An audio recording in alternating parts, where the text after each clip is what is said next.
On the night of July 12, 1917, a new kind of ghost haunted the trenches of Ypres.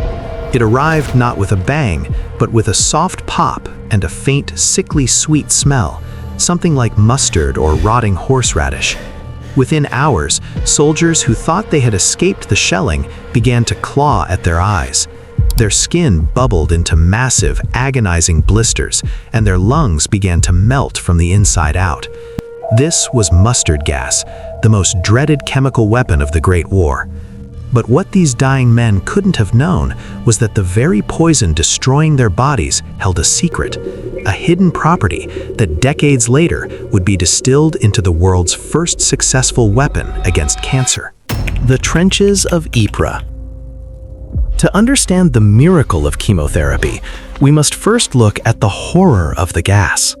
Mustard gas, or sulfur mustard, was a blister agent that redefined the cruelty of the Great War. Unlike chlorine or phosgene, which were greenish clouds that killed quickly by suffocation, mustard gas was patient and deceptively subtle. It was an oily, yellowish-brown vapor, heavier than air, which didn't dissipate with the wind. Instead, it behaved like a liquid ghost. It sank into the shell craters, saturated the mud, and clung to the wood and sandbags for days, sometimes weeks, waiting for an unsuspecting soldier to sit down or lean against a trench wall. For the soldiers at Ypres, the initial exposure was often missed entirely. They spoke of a garlic-scented mist that felt strangely cool against the skin, almost like a refreshing dew. Because it didn't trigger an immediate cough or a choking reflex, many soldiers didn't even put on their masks. But as the sun rose the next morning, the casualty clearing stations were transformed into scenes of absolute surreal carnage. The gas was a lipophilic agent, meaning it was attracted to fats and oils. It didn't just sit on the skin, it dissolved through it, bypassing the nervous system's immediate alarms to strike at the cellular level. By mid-morning, men who had felt fine hours earlier were suddenly blind, their eyelids swollen into raw, oozing shut-ins. Massive, fluid-filled blisters, some the size of a man's head, erupted on any moist area of the body, the neck, the armpits, and the groin. It was a slow-motion chemical fire. But the true horror was the internal burn.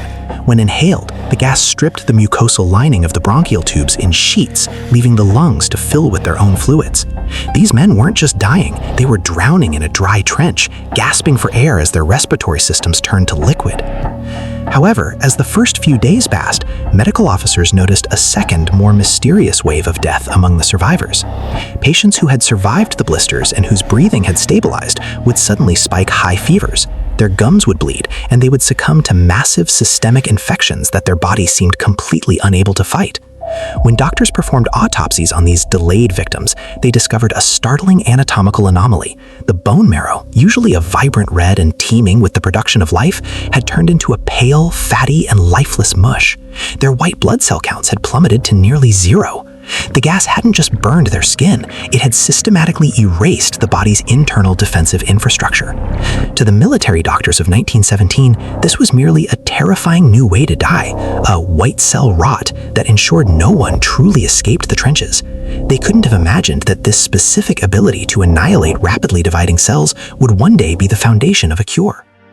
The secret experiment of 1942. The story jumps forward to World War II, an era where the shadow of chemical warfare loomed once again. In December 1943, a disaster occurred that would inadvertently provide the missing link for cancer research. A German air raid on the port of Bari, Italy, struck the SS John Harvey, an Allied ship secretly carrying a cargo of 2,000 mustard gas bombs. The explosion released a lethal, oily slick into the harbor, mixing with the spilled fuel oil. Sailors who swam to safety in the oily water were unwittingly marinating in a concentrated solution of sulfur mustard.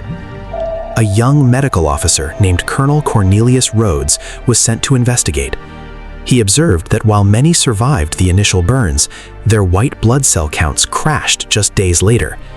This Bari disaster confirmed a radical theory being quietly tested in the United States. Deep within the fortified, windowless labs of Yale University, two brilliant pharmacologists, Louis Goodman and Alfred Gilman, had already been recruited by the Office of Scientific Research and Development. Their lab was guarded by armed military police. Their work was so sensitive it was classified as top secret. Goodman and Gilman weren't just looking for an antidote, they were looking for a loophole in biology. They realized that if mustard gas could surgically erase the white blood cell population, it might be the perfect weapon against leukemia and lymphoma, diseases where the body is choked by an overproduction of those very same cells. However, mustard gas in its battlefield form was far too volatile to be a medicine. They spent months synthesizing a more stable variant, nitrogen mustard, codenamed Compound X. By December 1942, they were ready for their first human trial. They found their subject in a patient known only as JD, a 48-year-old silversmith whose body was being consumed by advanced lymphosarcoma. JD was a man of ghastly appearance. His jaw and neck were distorted by massive, rock-hard tumors that made it impossible for him to swallow, speak, or even turn his head. He was in such agony that he couldn't even lie flat to sleep. Every other treatment, including radiation, had failed. With no other options left and the world at war outside, the doctors performed the first chemical intervention. In a quiet hospital room under the cover of wartime secrecy, they injected a refined derivative of a battlefield poison directly into JD's veins. It was the birth of a new frontier, the first time a man-made toxin was deployed not to destroy a life, but to hunt the disease destroying it. The molecular scalpel. How does a poison become a cure? The answer lies in the microscopic machinery of our cells. Nitrogen mustard is what scientists call an alkylating agent. To visualize how it works, imagine the DNA inside a cell as a long, elegant spiral staircase. For a cell to divide and multiply, it must first unzip that staircase and build a perfect copy of each step. Nitrogen mustard acts like a molecular set of handcuffs. Once injected into the bloodstream, the chemical molecules hunt for the nitrogen bases in the DNA. When they find them, they form incredibly strong, permanent chemical bonds across the two strands of the double helix. Essentially, the poison staples the DNA staircase together. When a rapidly dividing cancer cell tries to unzip its genetic code to replicate, it hits these molecular staples. The machinery of the cell jams. It tries to force the copy, fails, and realizes its blueprint is corrupted. This triggers apoptosis, the cell's built-in self-destruct sequence.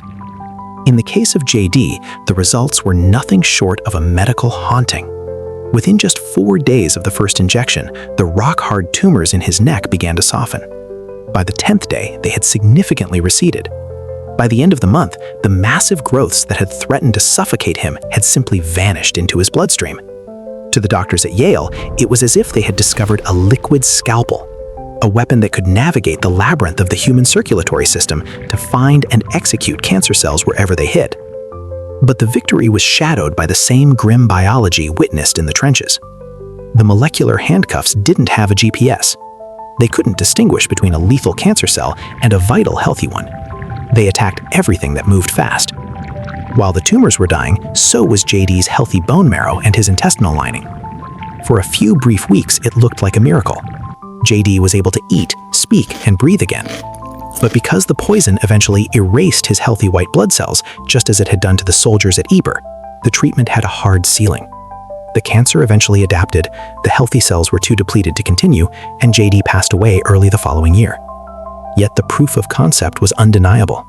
For the first time in human history, a systemic chemical had beaten back a terminal malignancy. The era of chemotherapy hadn't just begun, it had been christened in the same fire that once burned the fields of Europe. From agony to oncology. The discovery of Compound X remained a guarded military secret until the guns fell silent in 1945. It was only then that the medical world was allowed to see the data from JD's treatment and the Bari Harbor autopsies. The revelation was seismic. In 1949, the poison that had terrorized the trenches was officially sanctioned by the FDA as mustagen. It was the alpha of a new lineage of medicines, but it was far from perfect.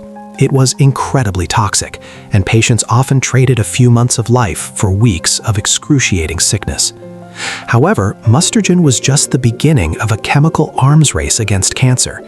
In the 1950s and 60s, chemists began to tinker with the mustard molecule, trying to make the handcuffs more specific. They needed a way to deliver the poison like a Trojan horse, something that looked like food to a cancer cell but carried the lethal staple hidden inside.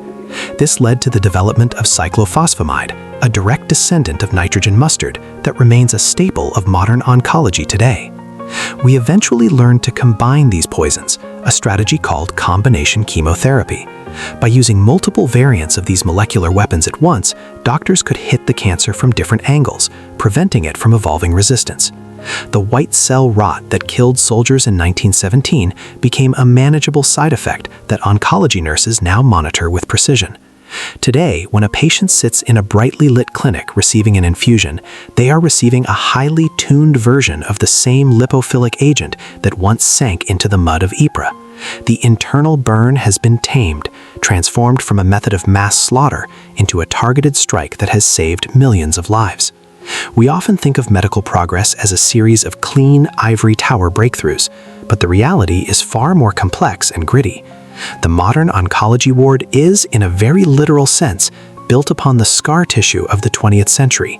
It is a legacy of the most profound irony that our greatest advancements in preserving life were forged in the heat of our most desperate attempts. Today, mustard gas is a banned weapon of war, a relic of a darker age that we hope never to revisit. But its chemical ghost lives on in the IV bags and pill bottles of cancer centers around the globe. It is the ultimate entry in the forensic ledger. A poison that meant to end civilization ended up giving humanity its most powerful shield against its own internal rot. If you found this journey from the battlefield to the bedside fascinating, subscribe to The Ledger. Next time, we investigate the matchstick makers of the Victorian era, whose bones began to glow in the dark before they rotted away in a condition known as phossy jaw. I'm Apothecary Archives, and this has been The Poisoner's Ledger.